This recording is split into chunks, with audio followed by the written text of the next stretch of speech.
بسم اللہ الرحمن الرحیم۔ السلام علیکم ناظرین۔ علوم و معارف کا نا ختم ہونے والا خزانہ قرآن مجید اللہ تعالیٰ کی وہ جلیل القدر اور عظیم الشان کتاب ہے جس میں ایک طرف حلال و حرام کے احکام،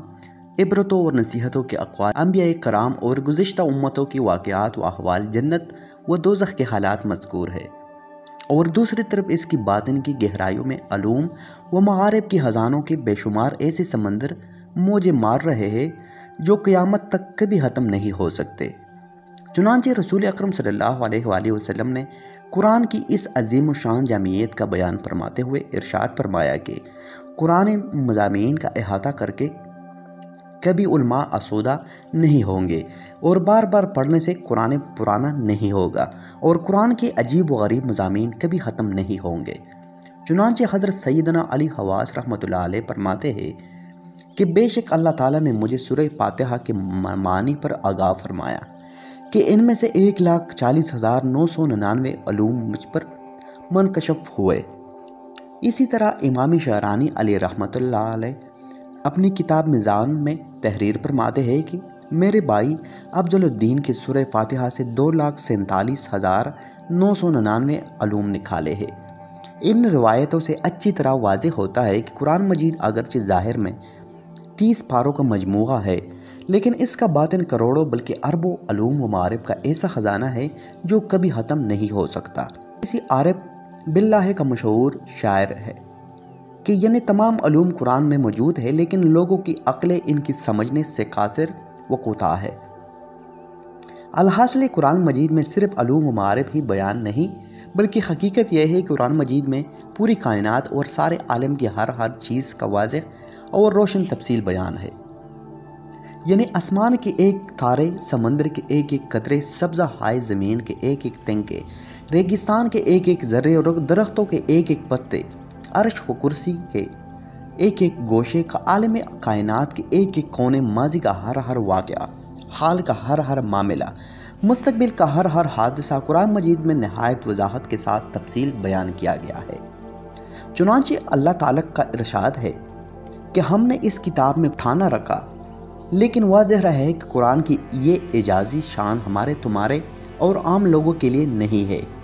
بلکہ قرآن کی اس اعجازی شان کا کامل ظہور تو صرف حضور اکرم صلی اللہ علیہ وآلہ وسلم کے ساتھ مخصوص ہے، اور صرف آپ ہی کا یہ معجزہ ہے کہ آپ نے قرآن مجید کے تمام مضامین و معافی کو تفصیلی طور پر جان لیا، اور پورا قرآن نازل ہو جانے کے بعد کائنات عالم کی کوئی شے، ماضی و حال و مستقبل کا کوئی واقعہ حضور علیہ الصلوۃ والسلام سے پوشیدہ نہیں رہا، اور آپ نے ہر غیب و شہادت کو تفصیلی طور پر جان لیا، کیونکہ خداوند قدوس کا ارشاد ہے کہ اور ہم نے تم پر یہ قرآن اتارا کہ ہر چیز کا روشن بیان ہے۔ پھر حضور علیہ الصلوۃ والسلام کے صدقے میں بعض اولیاء کرام اور علماء اعظام کو بھی بقدر ضرب ان کے باطنی علوم و معارف سے حصہ ملا ہے، جن میں سے کچھ کتابوں کے لاکھوں صفحات پر ستاروں کی طرح چمک رہے ہیں، اور کچھ سینوں کے صندوق اور دلوں کی تجوریہ میں اب تک مفصل ہی رہ گئے ہیں، جو آئندہ انشاءاللہ تعالی قیامت تک صفات کراتوس پر جلوہ ریز ہوتے رہیں گے، اور حضور علیہ الصلوۃ والسلام کی اس غیبی خبر اولا وقتاً فوقتاً ظہور ہوتا رہے گا، اور امت مسلمہ ان فیوز و برکات سے مستفیض و مالا مال ہوتی رہے گی۔ بہرحال یہ یقین و ایمان رکھنا چاہیے کہ ہم نے عجائب القرآن اور غائب القرآن میں جو قرآن کے چند عجیب و غریب مضامین کا ایک مختصر مجموعہ تحریر کیا ہے، اور ہم سے پہلے بہت سے علماء کرام نے مضامین قرآن پر ہزاروں کتابیں اور لاکھوں صفات تحریر فرمائے ہیں۔ قرآن مجید کے علوم و معارف کے سامنے سب تحریروں کو وہ نسبت بھی حاصل نہیں جو ایک قطرہ کو دنیا بھر کے سمندروں سے اور ایک ذرہ کو تمام روئی زمین سے حاصل ہو، کیونکہ قرآن مجید تو علوم و معارف کا وہ خزانہ ہے جو کبھی ختم نہیں ہو سکتا، بلکہ قیامت تک علماء کرام اس بحرانہ کنار سے ہمیشہ عجیب و غریب مضامین کے موتی نکالتے ہی رہیں گے، اور ہزاروں لاکھوں کتابوں کی دفتر تیار ہوتی ہی رہیں گے۔ میں اگرچہ اس پر بہت خوش ہوں کہ قرآن مجید کے چند مضامین پر 2 مختصر مجموعے لکھ کر میں ان علماء کرام کی جوتیوں کی صف میں جگہ پا گیا،